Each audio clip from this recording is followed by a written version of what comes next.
Hello and thank you for joining us here for the LCS Countdown, where for 30 minutes we're going to show you how you can win some skins through LCS Bingo, as well as go through Mark Z's bot lane tier list until the timer reaches 0, and we jump into Game 1 of the day. If we go to the standings, though, we see that Team Liquid's 2-0 week has them in first place at 13-3, already done with Week 8 and waiting for next week's games. Cloud9, though, currently sits in second, but potentially not for long, as they have a match with third-place TSM later in the day. And Immortals, Dignitas, they're within striking distance of the final 2 playoff spots, currently in the hands of CLG and 100 Thieves. But in taking a look at those standings and coming off of yesterday's games, Golden Guardians has locked playoffs with a legit win over Cloud9 yesterday. Yeah, Golden Guardians actually beat Cloud9 in their own game. Cloud9 was playing things that they're most comfortable on, and Golden Guardians was playing your standard play around bot side. You have a tank in the top lane, and then Damonte showed up beyond the Galleon Twisted Fate, actually playing a regular control mage in the mid lane, and did a ton of work for the team. It was really impressive to see them come out with this kind of strategy against Cloud9, because consider the first time they faced each other, they were trying to pick on Blabber specifically with the double globals. This was just a fair and square win and puts him as a really dangerous opponent moving into playoffs.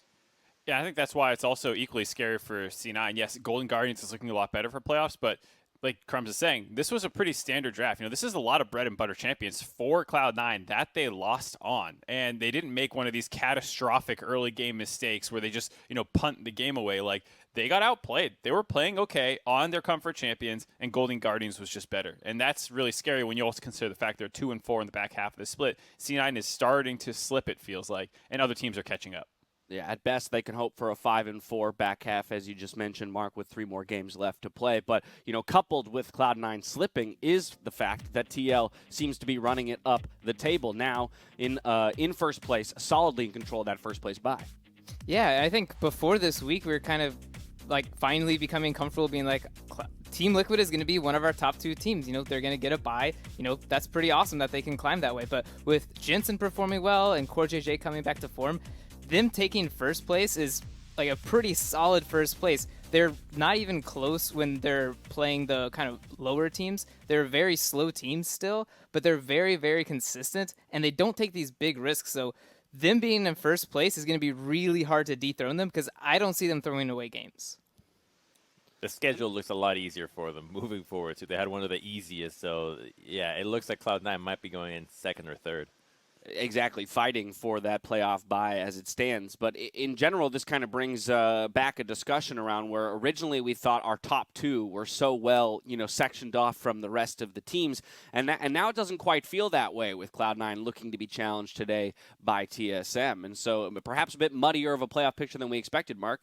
Yeah, I mean, if TSM wins out, and they very easily could, they actually take the spot from C9. It is in TSM's own hands. You beat them here, you'll force a tiebreaker eventually, assuming C9 is able to compete as well, and then you can beat them again in the tiebreaker. And it's crazy to think that they don't need to rely on C9 throwing or anything to take that first round bye away from them, which is insane to think about. And if we're being honest with how bad C9 kind of looks in the last couple of weeks, FlyQuest as well is not out of the picture. They're looking a lot better ever since the Wild Turtle substitute in as well. So the top 2 is still definitely up for grabs for more than just TSM as well, I think.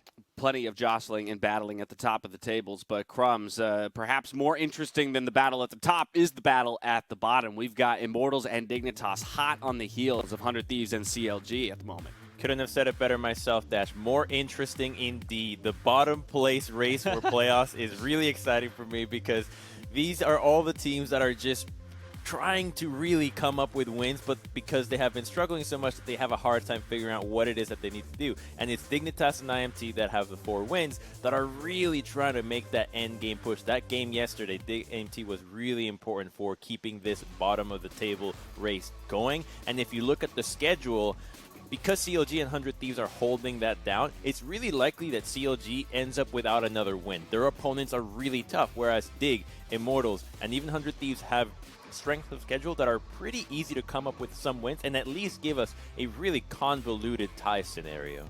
Right. I think 100 Thieves has the easiest one by far with Immortals and Dignitas. And then CLG, like Crum is saying, has the hardest. Immortals and Dig is also really close, where they both have one quote-unquote easier matchup and some harder ones. I think 100 Thieves will make it in, and then it's a tough three-way race for that final 8th spot. But, who knows? Because it feels like everything's getting tossed up in the air, last second here in North America. Yeah, I mean, it's going to be near impossible to predict, but the general consensus I'm getting from the three of you is that the team most in danger of falling out would be CLG. And then between Immortals and Dignitas, which of the two would you guys assume takes that spot? After yesterday's game, if anyone wants to put money where their mouth is, I applaud you. I am not that confident to pick one of them yet. Okay, fair enough, fair enough. We don't have to know the answers. The teams will have to show us themselves. We'll see what kind of action we get in our matches today. There's a lot of big ones. Game 1 has Counterlogic Gaming playing for their playoff lives versus Golden Guardians. Game 2, we've got a battle for the playoff bye between rivals TSM and Cloud9 before another rivalry bout between Evil Geniuses and FlyQuest. But the EG versus Fly battle doesn't end there. We've got FlyQuest, Trisha, and Nicole from Evil Geniuses who will be joining the Tigress and myself for a Good versus Evil themed Bud Light League Lounge where you could have a chance to win Alienware and Secret Lab swag. So don't miss it. That's going to be pretty sweet. Also, I wonder what kind of games we're going to play. Very Good and Evil theme. But with Evil Geniuses and FlyQuest being a classic battle between Good and Evil, I'd like to look at the nuance in sporting a Halo or the horns. Now, as many of you tabletop RPG players know, Good and Evil is not a binary thing. It's more complicated than that. So to get a better perspective of where our analysts could land, here's a look at the LCS alignment chart that we came up with. What do you guys think about how we did here? Pretty good, I'd say. I mean, Biofrost is lawful good, feels... I mean, like, a lot of these feel just right. True Neutral, Smithy, Chaotic Evil, Svenskeren all feel perfect to me. I like the Neutral Evil double lift there. I think it makes it really is on brand with him. Yeah, I think it's hard to beat the banger Live Evil tweets that, Svenskeren just shoots out at everything. Yeah. He doesn't care. It's just that's getting sent to every single reply he can possibly send it to.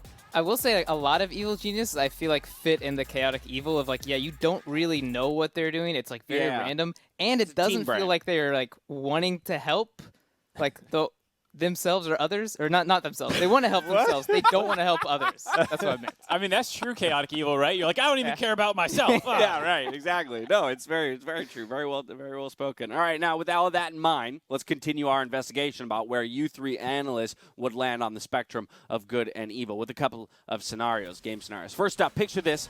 You're the jungler for your team. You've already killed bot 3 times over and over and over. The enemy is getting Rift Herald, though, or rather getting ready for Rift Herald. So you have an option. Do you go down bot to dive again while their jungler is top, or do you look to contest the Rift Herald? What's the call? I mean, I'm a jungler, so I'll have a little bit of ego to fight the other jungler. So if he's going to go take a Herald, I'm going to be like, no, that's my Herald. So I'm probably going to go fight that. I mean, I think it's also the correct play. I'm a bit of a, I'm a try hard. So if we're already killed the bot lane 3 times, diving them again isn't going to do as much as contesting the Rift Herald, maybe getting it myself, be able to drop it in another lane, start snowballing around the map. So I'm definitely going top. What you're both failing to see is that a repeated assault into the bottom lane is likely to get a DC from the enemy. So you need to go tower dive, not even at the tier 1. You need to put wards in the lane so that when they move from tier 2 to tier 1, you kill them again, and you kill them again, and a few more, you get an AFK. That Rift Herald doesn't matter anymore. That's how you actually win down there. Forever searching for the rage quit. Forever searching for the rage quit. Next up, you are a 7-0 Twisted Fate. No one else on your team has a kill, so you're doing all the carrying yourself. You have the option when you base to upgrade your Magi, your Dark Seal to a Magi, or you could literally buy anything else. What do you choose to do? All right. I'll go first again because everyone's too scared to give their opinions, I guess. I'm going to go ahead. I'm buying that Magi's. What this tells me, my team sucks. And I'm playing TF, who's not a hard scaling champion, so I need to snowball. So give me the responsibility to do that. And everyone else is yeah, just get in my backpack. If we were a few seasons ago, I would not just be buying Magi's. I'd be buying Magi, Sword of the Occult, Leviathan, Moby Boots, and just gunning out for more kills because you need to triple down on the snowball because no one else is doing anything. I'm buying something else, but it's more split push items. I'm getting my Nashor's Tooth, RFC, and Lich Bane, and I am just going to mow down turrets in the side lane. That's going to be my go-to move. I'm with you, Mark. I'm with you. I think it's too risky, right? As nice as it is to be 7-0 and pick up that Mejais and know that maybe the gold investment is, proper or the best value gain for the gold spent. But if you die a singular time, you're throwing all of that away. And that's the Don't key die. thing. Yeah, I don't trust What? myself not to die. Do you guys not die in solo queue games? How good are you? I die all the time. If you're Crumbs, you 7-0 died to and you Rift die, Herald. you're gonna lose the game. Okay, anyways. that was one time. I didn't do it anymore, so I learned my lesson. But what if that one time is with the Mejais? Anyway, let's move on. I don't trust myself with Mejais. That's I like the that we problem. all have different approaches to the game at the very least. This next scenario, it takes place in Champion Select, all right? So you're in your promo series. You only need to win one more game to promote, but you are last pick on your team. Your team has locked in 4 squishy champions. We're talking straight up one-shot-able champions. You can last round counterpick a carry in your top lane matchup, or you can pick a losing tank matchup to support your team. What do you do? Okay, this is a tough one because it's very personal. When you're in this position, you need to hold Champ Select hostage and get somebody else to dodge because this is already a loss, right? Guaranteed you're losing this game. You either dodge yourself, not optional, right? So you need to make sure that you pick Master Yi, and Master Yi is the champion that most likely triggers somebody else to dodge. Either the enemy doesn't want to play against it, or your team doesn't want to play with it. Just hold on to that, or potentially ask your team, hey, anybody else want to dodge? Here's my PayPal, winky face. This is straight evil. This is then you can actually get promoted. Crumbs is no longer a part of the LPP. Yeah, for real, he's promoting There needs toxicity. to be subtext that's like, we do not condone this behavior by Crumbs. Yeah, where's the disclaimer on the screen? Yeah, this is how you win. This is how you climb, all right? Okay. I'm probably playing the tank. I mean, Yeah. people don't put enough credit in like team comps in like sometimes you just lose and it doesn't matter, but like Right. if you don't get snowballed, if your team's actually going to build leads, maybe with the squishy team comp, you can be the bridge in the late game. And I don't mind doing that. Maokai, Scion. Grab one of those, become real good at it, and you're going to climb solo queue, no problem. Our final scenario is quite simple. Once again, I'm putting you back in the jungle position. You load into the game, and you see that the opposing jungler has DC'd. Do you counter jungle them? Of course. Oh, they're Hell done. They're yes. done so. I am here They for have no LP. I only care about the LP, and it is for sure the right move to get in there, take his buffs away so when he spawns, there's no way for him to get experience. Not only should you counter jungle, you should actually leave little camps of him as well, so that when he gets to come back, there's only one wolf, a single chicken, the weak golem, so that he has nothing to do, so that there's a higher chance he comes back, sees that, and says, okay, I'm not even playing, and goes back to being AFK. Yeah, you can't. If you complete the camp, it's gonna level up in XP and give him a chance to come back. So you cannot clear the camp. You have to just take all the things you can and just leave one little guy. Another Wow, so caveat, we're actually, doubling down on that justifies our actions. We don't actually know why they're AFK. They could actually be doing it That's true. intentionally or DC'd. So Yeah. Why would we presuppose why they're AFK? Yeah, this one's not even that hypothetical. one felt like the easiest one to call. We're here for LP. We're going to step away as well right now, but when we return, we're going to take a look at Mark's bot lane tier list where he rates the early and late game for each player, so don't miss it. Cloud9 and TSM, a battle between the most dominant team in LCS history and the winningest team in LCS history. Flashes still gets stunned and cannot get out. Goes in for another one, and look at that! But Zven has come around for the flank, and Vulcan just shuts him down. Crowd control the entire team. Bjergsen shut low. Zven goes in for the play. Most teams lose by 30 minutes. Well, guess what? TSM is most teams to Cloud9.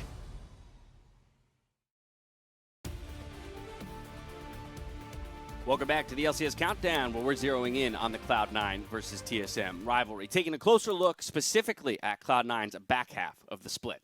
Yeah, and honestly, C9's back half has been really shaky and definitely sparked some kind of controversy. So I wanted to kind of clear it up a bit and focus on kind of the metagame of like why maybe that is.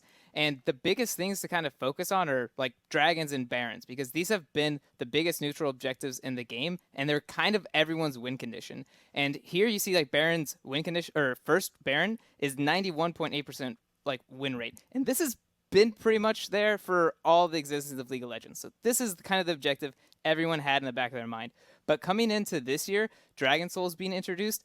Look at the Soul win rate. It's 88.9%. That's huge. And a big defining factor between these two objectives is Baron being very hard to take and giving you a high reward, and then Soul being actually pretty easy to take.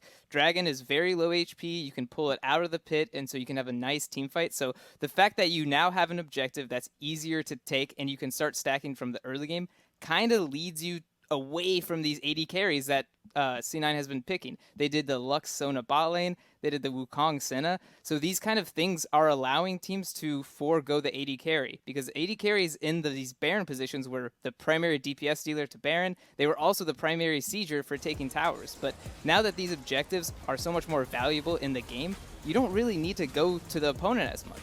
Right now, if you have a better teamfight comp in the Wukong, because you're foregoing the AD carry, you can just fight at these Barons, at these Dragons, and the enemy team cannot just give them up and turtle. And, as someone who's a prolific Ziggs player, you can't just sit in your base anymore. You actually have to come out and fight. So these fights are normally happening around the 27, 28-minute mark for Baron and Dragon, respectively. So this is kind of the point where AD carries don't take off.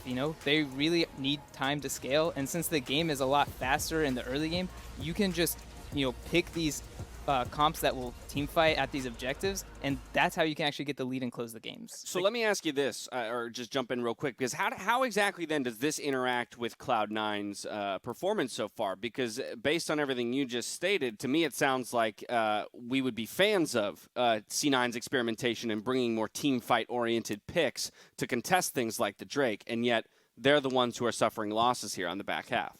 Yeah, for sure, because these comps, although they spike earlier and they have these really great team fights, they don't have the strongest early laning phase. So you are kind of relying on eventually getting to those Drake fights. You don't really have control of controlling the early game.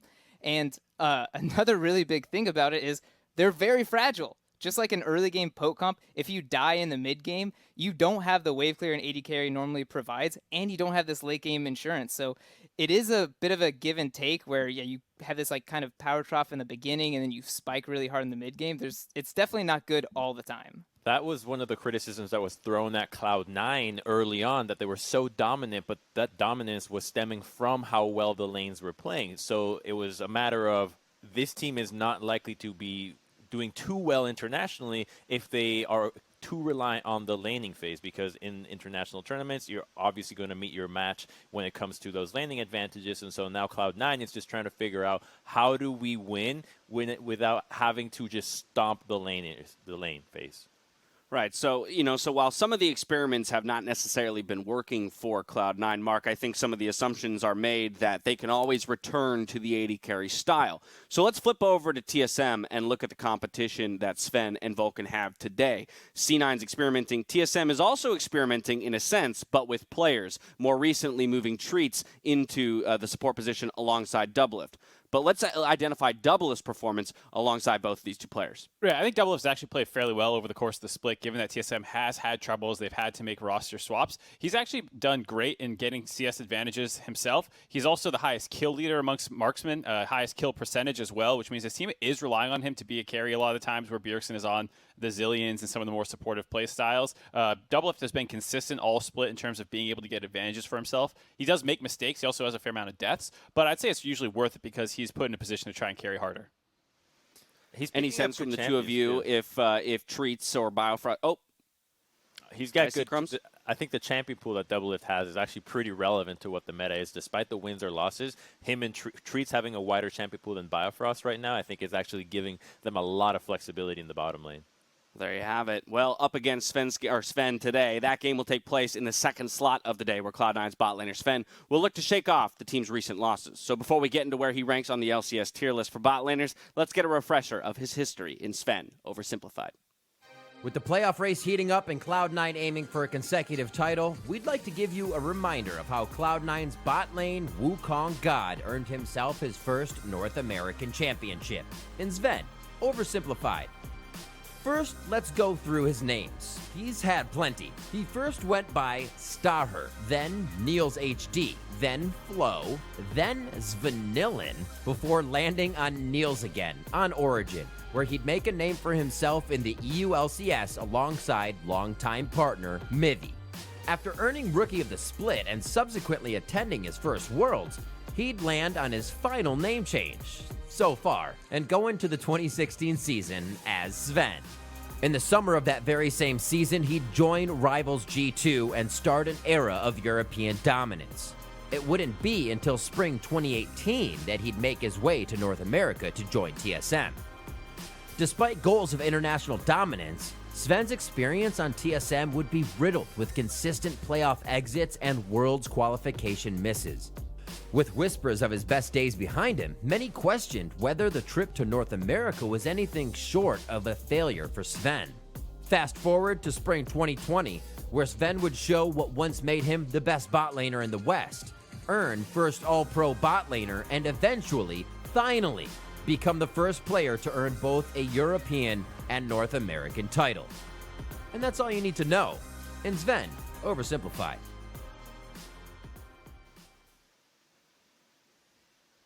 Now, last week, Crumbs took a nuanced look at the top lane role, and the analyst had plenty to say about his tier list. So, because I'm a fair and impartial arbiter of critical situations, here's Mark with a closer look at the bot lane. Alrighty, so jamming through this really quick. Last time we had attack and defense as like strong side, weak side, which made sense for top laners. Doesn't make a sense for bot laners. The most important thing for them is actually late game and their ability to team fight. You hear a lot of marksmen talk about your job is to stay alive and do damage. So of course we're going to rate late game very highly, but also early game and how well people can play around you and you can make your own plays and get your own advantages. It's not to be forgotten about despite, the focus being on late game. Players like Uzi are so great because they can get their own advantages. You can play through them through the entire early game, and then come late game, they're still monsters. So those are the two metrics that I am looking at for marksman. All right, so Zven, the only one in the S tier, and then we've got 3 apiece for A, B, and C. I'm going to push us along, though, and identify 4 players, or a few players, rather, that we want to take a look at more closely. It's going to be Zven, of course, being the top dog, FBI, Doublelift, and Johnson. Let's start with C9 Zven. Yeah, I mean, I think this is fair. I think he is the only S tier, and the reason why is because, I don't know. I mean, he's the only kind of full, complete AD carry. Like, he's actually playing some non-traditional AD carries bot lane, so I give him extra points in the early game for that. Late game, maybe I wouldn't give him a full 9, maybe give him an 8 and 8, but overall, I do think this is our best performing AD carry, so I'm fine with him having his own tier. If that was a trading card, he'd be a foil. Yeah, he's the legendary. He's the legendary? Okay. One thing to note, too, is with those non-standard marksmen that Prawley was talking about, his CSD doesn't look super impressive because he has 2 Wukong games and a Sona game. But he actually does have better laning on those kinds of situations. So he can be tricked a little bit. And he definitely had a bad game yesterday. So it's you got to remember the first 9 weeks where he was absolutely popping off. Right. Okay, yeah, we'll try not to let that poison our idea. Yeah, no recency bias here, guys. Yep. Look, he's going to smack Doublelift around today, and it'll all fall back into place. Let's talk about FBI, though, because while Zven is considered, by your standards, Mark, the best late-game AD carry, you've actually given a 9 to FBI in the early category. Not surprised that Mark put this guy as the highest early game because FBI has the best stats. At 10, has the highest CSD he's never been below, and same with his time at 15 minutes. His CSD, again, is the highest, and he's just been performing like a monster. I think in the first week of the split or two, he was actually kind of a passive player, and I was surprised, but I've been watching him a lot more, and he's become a very, very aggressive AD carry player, and I'm, for the first time in my life, actually agreeing with Mark twice in a row, so I'm kind of surprised. Wow, that really says a lot. I mean, I think 9 might be a little bit too high because to me, you're not giving anybody a 10. I think an 8 makes a lot of sense. It's the same kind of deal as Zven. He's the best. He's the best laning marksman in the league. Why would he not get a 9? I agree. No 10s. What else do you want? Yeah, I want more. I want more lane dominance. I've got a standard where I'm looking at the rest of the world and how the most lane dominant players get ahead. And Mark, do you know what his CSD at 10 is? As it could be. Off the top of your head? It's like 9.